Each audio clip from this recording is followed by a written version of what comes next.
Chile, nuestro país, se utiliza la expresión letra chica para referirnos a aquello que está con menor letra en un contrato de un servicio y que muchas veces cuando uno se encuentra con el vendedor, él no le habla acerca de estas cosas porque es información que limita el contrato, que reduce la posibilidad, digámoslo así, del servicio. Y de alguna u otra manera podríamos decir que hay personas que la letra chica del mensaje del Evangelio no la quieren ofrecer. Iglesias o líderes de iglesia no quieren hablar acerca de eso. El pastor y teólogo alemán que vivió en la Segunda Guerra Mundial, Dietrich Bonhoeffer, él señaló que esto era la gracia barata. Por su parte, en un tiempo más moderno, Michael Brown, autor norteamericano que se convirtió desde el judaísmo al cristianismo, escribió un libro hablando acerca de esto que le tituló La hipergracia. Cuando hemos visto este mensaje de intimidad con Jesús que aparece relatado en el Evangelio de Juan desde los capítulos 13 al 17, hemos aprendido cosas que son realmente maravillosas acerca de lo que Dios tiene para nosotros. Por un lado, nos habla de que debemos amarnos los unos a los otros. Además de eso, señala que no nos va a dejar solos y que el Espíritu de Dios va a venir a vivir dentro nuestro. Y como vimos la semana anterior, también nos habla de que Él es como una vid verdadera, donde los otros fallaron, Él no lo hizo, y nosotros como discípulos de Él debemos estar vitalmente conectados como pámpanos. Sin embargo, Jesús no tuvo ningún problema en hablar a sus discípulos acerca de lo que diríamos que es la letra chica del Evangelio. Y eso lo podemos encontrar acá también en Juan capítulo 15, donde el Señor Jesucristo les dice a sus discípulos: ustedes van a ser odiados, pero amados. Vamos a leer en Juan capítulo 15 los versículos 18 hasta el capítulo 16, versículo 4. Dice así la palabra de Dios: si el mundo os aborrece, sabed que a mí me ha aborrecido antes que a vosotros. Si fuerais del mundo, el mundo amaría lo suyo, pero porque no sois del mundo, antes yo os elegí del mundo, por eso el mundo os aborrece. Acordaos de la palabra que yo os he dicho: el siervo no es mayor que su señor. Si a mí me han perseguido, también a vosotros os perseguirán. Si han guardado mi palabra, también guardarán la vuestra. Mas todo esto os harán por causa de mi nombre, porque no conocen al que me ha enviado. Si yo no hubiera venido ni les hubiera hablado, no tendrían pecado, pero ahora no tienen excusa por su pecado. El que me aborrece a mí, también a mi Padre aborrece. Si yo no hubiese hecho entre ellos obras que ningún otro ha hecho, no tendrían pecado, pero ahora han visto y han aborrecido a mí y a mi Padre. Pero esto es para que se cumpla la palabra que está escrita en su ley: sin causa me aborrecieron. Pero cuando venga el Consolador, a quien yo os enviaré del Padre, el Espíritu de verdad, el cual procede del Padre, Él dará testimonio acerca de mí. Y vosotros daréis testimonio también, porque habéis estado conmigo desde el principio. Estas cosas os he hablado para que no tengáis tropiezo. Os expulsarán de las sinagogas, y aún viene la hora cuando cualquiera que os mate pensará que rinde servicio a Dios. Y harán esto porque no conocen al Padre ni a mí. Mas os he dicho estas cosas para que cuando llegue la hora os acordéis de que ya os lo había dicho. Odiados, pero amados. Con la ayuda del Señor el día de hoy veremos dos cosas, dos principios importantes que aparecen en este pasaje y luego realizaremos una conclusión donde aplicaremos dos de estas verdades a nuestro tiempo actual. Y comencemos con estos: odiados por el mundo. Si estamos en una reunión, una unión vital con Jesucristo, tendremos adversidad, pues la verdadera intimidad con Dios implica oposición al mundo. La verdadera intimidad con Dios implica la oposición del mundo. Esto es lo que nos dice y nos enseña este pasaje. Es la letra chica que nos está entregando el Señor Jesucristo a aquellos que quieren ser verdaderamente y genuinamente sus seguidores. Y he tomado parte de lo que el autor Donald Carson colocó en su libro Jesús y sus amigos para tratar de explicar estas ideas. Y podemos darnos cuenta que aquí habla de algunos aspectos y vamos a revisar 6 cosas que nos muestran acerca del odio que el mundo va a tener por lo que representa el mensaje del Evangelio. En primer lugar, podemos darnos cuenta que somos odiados por el mundo, pero llamados a amar a otros en el nombre de Jesús. Odiados por el mundo, pero llamados a amar a otros por medio de Jesús. El versículo 18 dice: si el mundo os aborrece, sabed que a mí me ha aborrecido antes que a vosotros. Pero este versículo no lo podemos leer en forma aislada. Tenemos que leer el versículo anterior que dice: esto os mando, que os améis unos a otros. Acá nos damos cuenta del contraste que existe entre lo que el Señor está diciendo. Por un lado, nos llama a sus discípulos a amar y amar a otros creyentes, pero también nos señala que recibiremos el odio de nuestro contexto.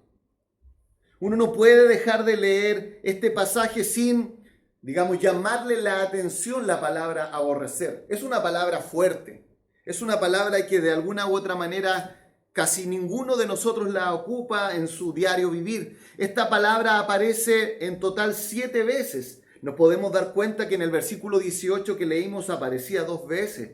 Cuando vamos al versículo 19, al final habla también una vez de aborrecer. Luego saltamos al versículo 23, donde dice 2 veces que el que me aborrece a mí, también a mi Padre aborrece. En el versículo 24, al final de este versículo dice: y han aborrecido a mí y a mi Padre. Y en el versículo 25 el Señor Jesucristo dice en la última sección: sin causa me aborrecieron. Esta palabra que se traduce como aborrecer significa sentir disgusto, odiar. Y como hemos dicho, se contrapone a lo que el Señor quiere que nosotros entre los cristianos tengamos: un genuino y real amor. En segundo lugar, podemos decir que somos odiados por no querer pertenecer a este mundo. Por no querer pertenecer a este mundo. Fijémonos lo que dice el versículo 19. Dice: si fuerais del mundo, el mundo amaría lo suyo, pero porque no sois del mundo, antes yo os elegí del mundo, por eso el mundo os aborrece. En este versículo aparece 5 veces la palabra mundo. Y una vez había aparecido antes en el versículo 18. Lo que el Señor está diciendo es que este odio nace del resentimiento que manifiesta el mundo hacia todos los que no quieren conformarse a su perspectiva de vida, a su manera de ver la vida humana. Y el Señor está señalando que no habría oposición si nosotros perteneciéramos al mundo. Pero debido a que Él nos eligió, debido a la causa de la elección de Dios para aquellos que Él llamó en Cristo, que escogió en Jesús, es que el mundo va a manifestar oposición. En tercer lugar, este pasaje nos dice que somos odiados porque tras ese odio está el odio hacia Jesucristo. Leamos ahora el versículo que viene, el versículo 20. Dice: acordaos de la palabra que yo os he dicho.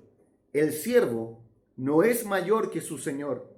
Si a mí me han perseguido, también a vosotros os perseguirán. Si han guardado mi palabra, también guardarán la vuestra. El Señor Jesucristo está trayendo a la mente de sus discípulos algo que anteriormente Él les había señalado. En el Evangelio de Mateo, en el capítulo 10, vemos cómo el Señor señaló y les mostró acerca de esto. En los versículos 16 hasta el 25 dice: He aquí yo os envío como a ovejas en medio de lobos. Sed pues prudentes como serpientes y sencillos como palomas. Y guardaos de los hombres, porque os entregarán a los concilios y en sus sinagogas os azotarán. Y aun ante gobernadores y reyes seréis llevados por causa de mí, para testimonio a ellos y a los gentiles. Mas cuando os entreguen, no os preocupéis de cómo o qué hablaréis, porque en aquella hora os será dado lo que habéis de hablar. Y dice este pasaje y nos muestra acerca de esta realidad. Y en el versículo 24 dice: el discípulo no es más que su maestro, ni el siervo más que su señor. El Señor está diciendo que en el fondo la causa de ese odio se deben a que odian el mensaje que Jesucristo está trayendo. Obviamente que al leer esto nos damos cuenta por qué le estamos denominando la letra chica del Evangelio. Aquellos que muchos no quieren ver. Y es por eso que uno puede ir a algunas iglesias o hablar con algunos cristianos que creen que el cristianismo lo único que consiste es en recibir el amor de Dios, el llenarse de grandes cosas y bendiciones que Dios tiene para nuestra vida. Y déjeme decirle eso lo creo con todo mi corazón. Sin embargo, tenemos que ver esta otra parte del mensaje del Evangelio para que tengamos una visión completa acerca de lo que significa seguir a Jesús y tener una verdadera relación de intimidad con Él. En cuarto lugar, el Señor está diciendo que el mundo nos odia porque el mundo ve como su pecado es expuesto. Fijémonos ahora en los versículos 22, dice: si yo no hubiera venido, ni les hubiera hablado, no tendrían pecado, pero ahora no tienen excusa por su pecado. Y en el verso 24 dice: si yo no hubiese hecho entre ellos obra que ninguno otro ha hecho, no tendrían pecado, pero ahora han visto y han aborrecido a mí y a mi Padre. Este odio, este aborrecer, el Señor está diciendo que se manifiesta con los cristianos, que tras eso se manifiesta un odio a Jesús y que tras eso se manifiesta ese odio porque los pecados han sido expuestos.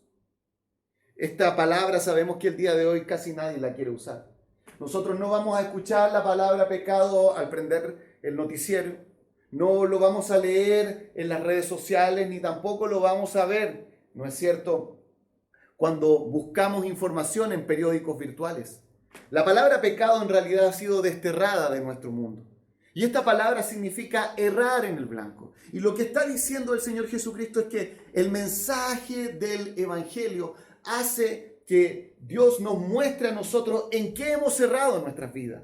Nos hace ya no tanto conscientes de las fallas de nuestro sistema de vida, nos hace no tanto solamente conscientes del sistema político y sus crisis, del gobierno, de la oposición, de las personas que están en mi trabajo, de las personas que conforman mi núcleo familiar, sino que se vuelve algo mucho más interno y profundo. Me hace consciente de mí mismo. Y muchas personas, cuando observan esa realidad, cuando se dan cuenta realmente de quiénes son, entonces rechazan el mensaje. Por eso Donald Carson señaló y dijo: Jesús es tan puro que los hombres sucios o se lavan o aborrecen su pureza.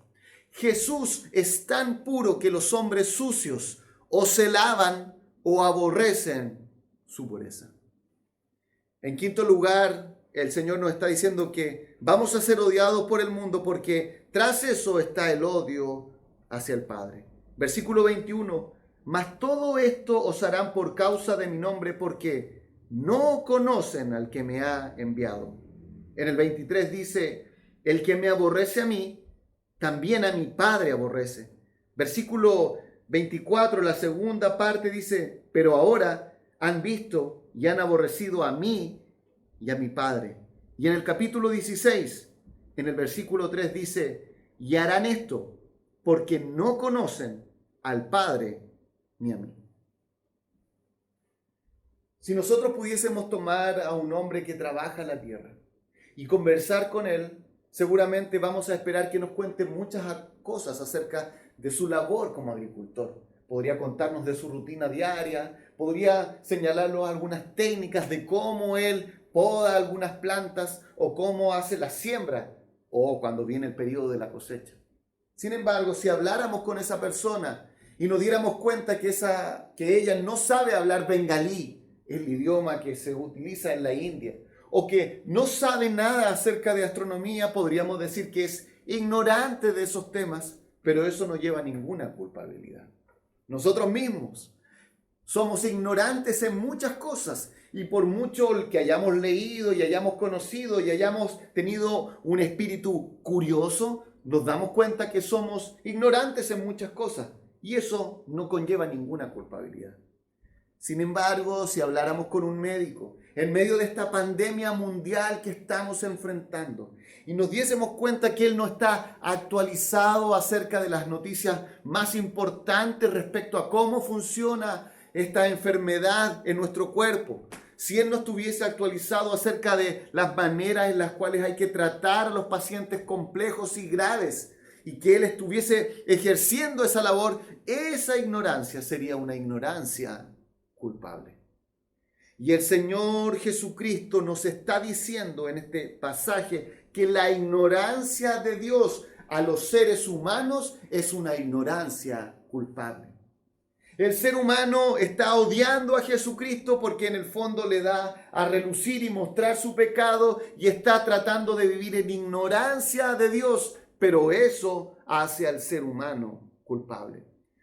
Cuando el apóstol Pablo fue a predicar el evangelio en Atenas, la palabra de Dios nos señala que él vio un monumento al Dios desconocido, al Dios no conocido, y este hombre señaló y afirmó que es el Dios que conoce todas las cosas, que de alguna manera ha venido en rescate del ser humano a pesar de todo lo que él no conoce. En el libro de Hechos, en el capítulo 17, leemos en el versículo 28 que dice, porque en él vivimos y nos movemos y somos.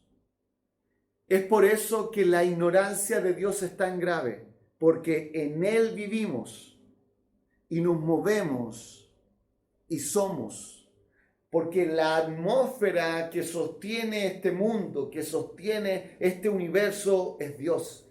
Y el ser humano, debido a que no quiere relacionarse con Dios en los términos de Dios, porque Él es el Dios que rige todo el mundo, es por eso que le odia y se aleja de Él. Por eso nos damos cuenta acerca de este odio que el Señor está mostrando en esta sección de Juan y nos está advirtiendo a nosotros para que no tengamos una concepción idealista del mensaje del Evangelio. Va a existir oposición, va a existir problemas cuando ponemos nuestra fe en Jesús. Pero finalmente, para terminar esta idea, podemos decir lo siguiente: somos odiados por el mundo, pero aún así estamos en las manos de Dios.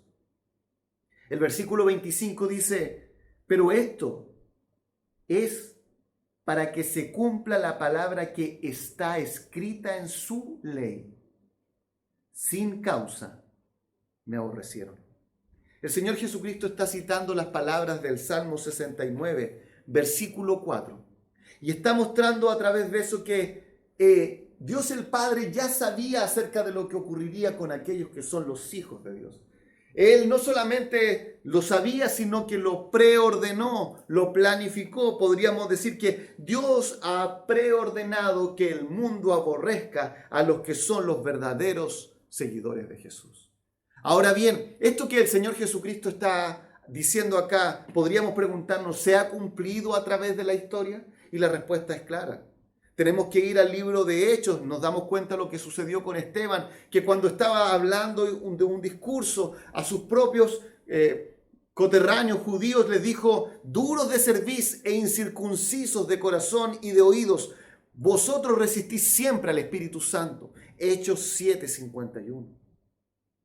O aquel hombre que fue admirado dentro del judaísmo, que siguió las instrucciones bajo los pies de Gamaliel y que era considerado uno de los principales de su tiempo. Me refiero a Saulo de Tarso, que fue convertido por la obra del Señor. ¿Qué sucedió después de que se hizo cristiano, a pesar de todo ese gran currículum que él tenía anteriormente? Dice la palabra de Dios cuando él se convirtió que el Señor habló con Ananías y le dijo, porque yo le mostraré a Pablo cuánto le es necesario padecer por mi nombre. Hechos 9:16. La historia señala que durante los primeros 3 siglos hubo al menos 10 persecuciones contra los cristianos. El cristianismo ha vivido bajo la oposición.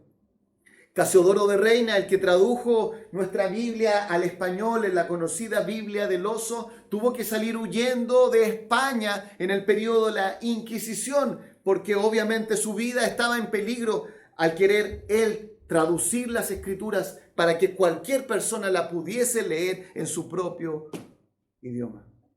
Pero algunos podrían pensar que esas son historias del pasado, que eso no existe en la actualidad. Mi amigo, eso ocurrió en el siglo XX. Ocurrió en distintos regímenes totalitarios, no solamente, digámoslo así, en un lado, sino en distintos lugares. Richard Rembrandt, este hombre fue perseguido y torturado bajo el régimen comunista. O como decíamos al principio, Dietrich Bonhoeffer estuvo bajo el periodo del nazismo y finalmente él fue llevado a la muerte, producto de oposición, de su oposición a este régimen.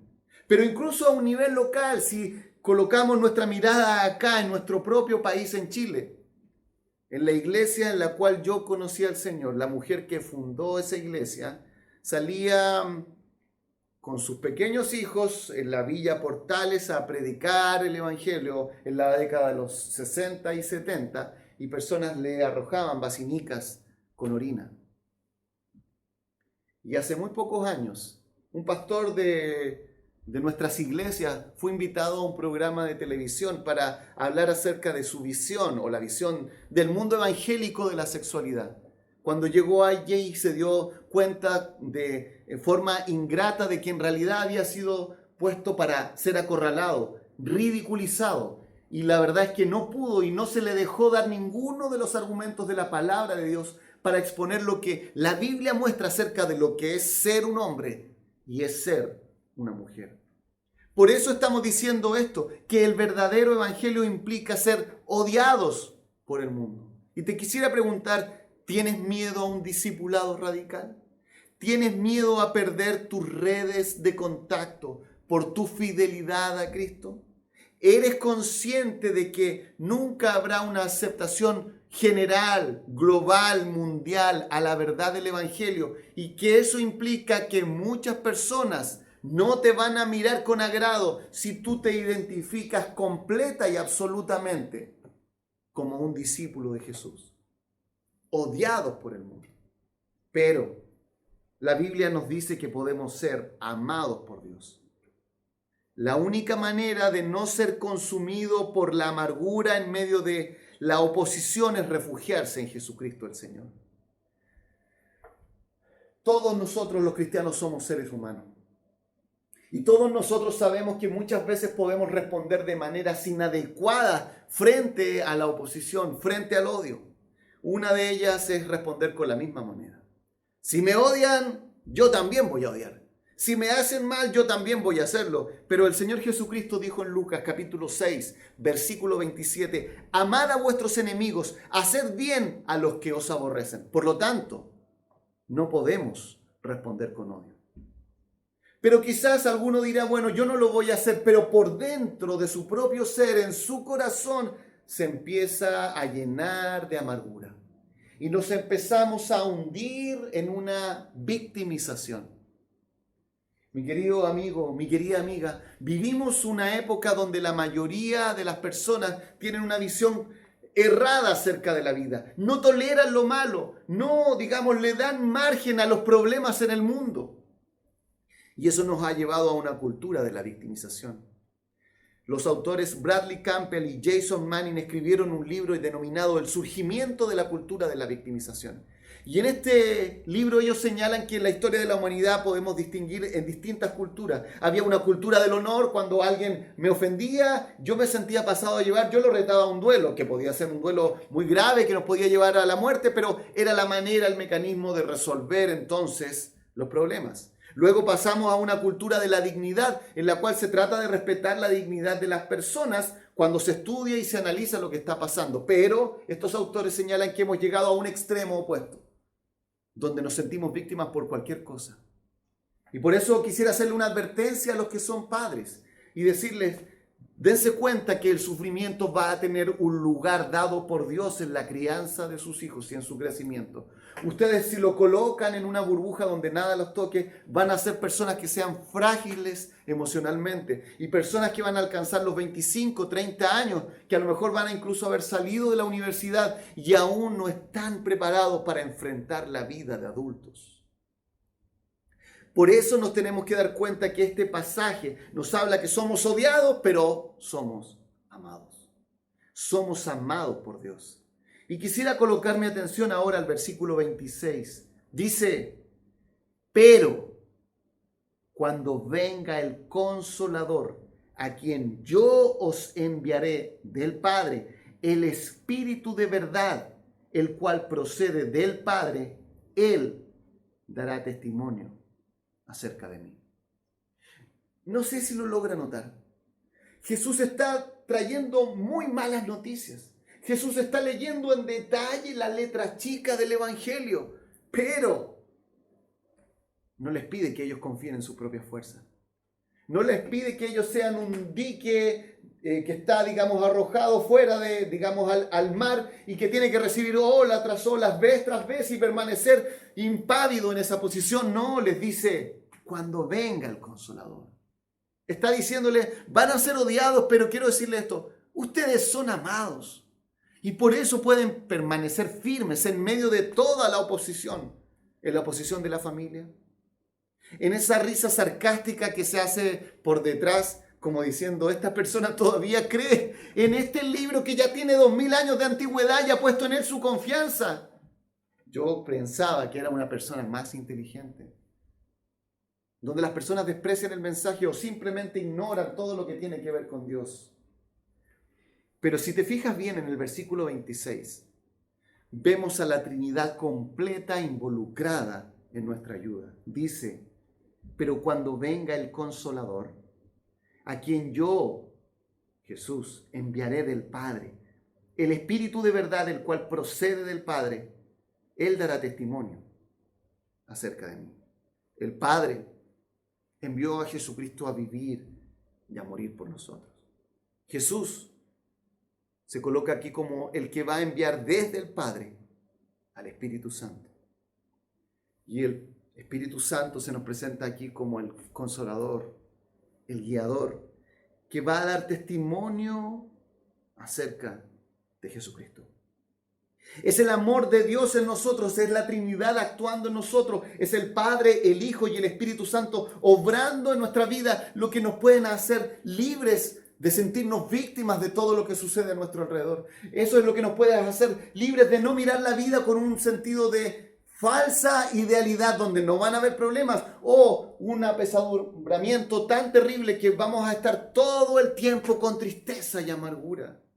Es la obra de Dios en aquellos que son sus hijos los que nos puede sustentar. Y a pesar de estas malas noticias, podemos seguir adelante.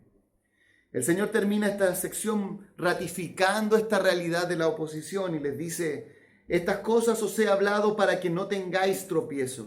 Os expulsarán de la sinagoga.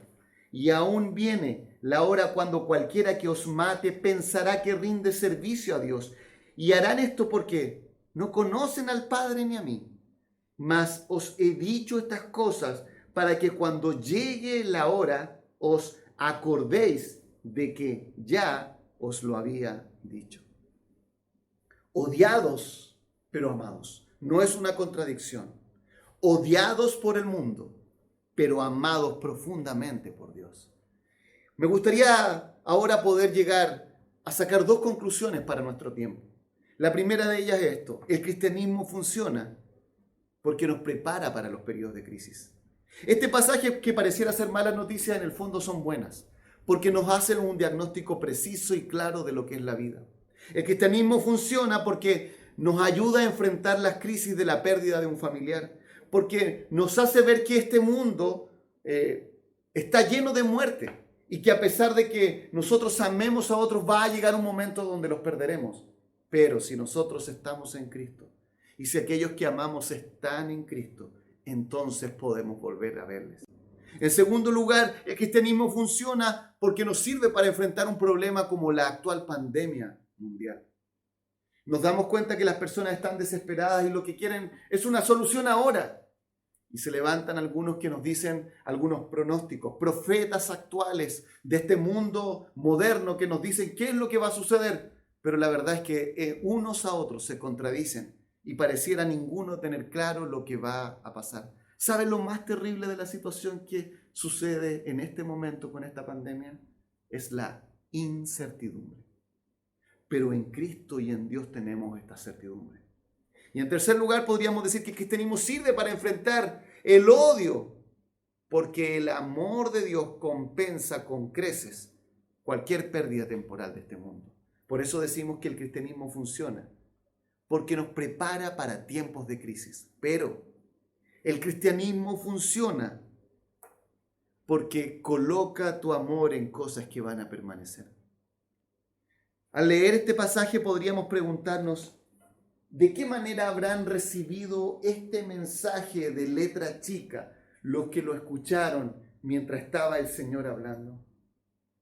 Y si bien no sabemos claramente lo que cada uno de ellos estaba pensando, el autor de este evangelio, el evangelio de Juan, él nos va a decir en una de sus epístolas de qué manera esto llegó a impactar su vida y de qué manera él llegó a ver a todo este sistema actual que se opone a Dios. Por eso en primera de Juan, en el capítulo 2, en el versículo 15 hasta el 17 leemos lo siguiente: no améis al mundo, ni las cosas que están en el mundo. Si alguno ama al mundo, el amor del Padre no está en él. Porque todo lo que hay en el mundo, los deseos de la carne, los deseos de los ojos y la vanagloria de la vida no proviene del Padre, sino del mundo. Y el mundo pasa y sus deseos, pero el que hace la voluntad de Dios permanece para siempre. Mi amigo, odiados pero amados. Y eso no nos tiene por qué hacer sumergirnos en la amargura. Porque el amor de Dios supera con creces cualquier tipo de obstáculo y oposición. Porque acá dice que el mundo pasa y sus deseos, pero el que hace la voluntad de Dios permanece para siempre. Bendito Señor. Hemos sido enfrentados a un pasaje de la Escritura que claramente no es de los que más nos agrada, pero queremos agradecerte porque está acá. Y es para nosotros. No queremos mostrar una cara falsa de lo que es el Evangelio. Queremos, Señor, que el Evangelio sea expuesto en toda su verdad, en toda su gloria. Y nos damos cuenta de esta antítesis entre la simiente de los hijos de Dios y la simiente del mundo. Entre el reino de las tinieblas y el reino de Dios. Y Señor amado, quiero pedirte para todos aquellos que ya están en Cristo, que tú les permitas que puedan entender lo que sucede alrededor de ellos y puedan responder refugiándose en el amor del Padre, manifestado por medio del Espíritu Santo, el Consolador, que va a dar testimonio de Jesús. Y por otra parte, Señor, si hay algunos que no conocen a Jesús, te pido, Señor, que esta verdad que aquí ha sido expuesta les muestre que el mundo va a pasar y todo lo que existe actualmente va a desaparecer. Señor, y que de esa manera puedan refugiarse en un amor que jamás perdurará, que jamás fallará, que por siempre estará, que nunca pasará, el amor tuyo hacia aquellos que has salvado. Gracias, Señor, en el nombre de Jesús. Amén.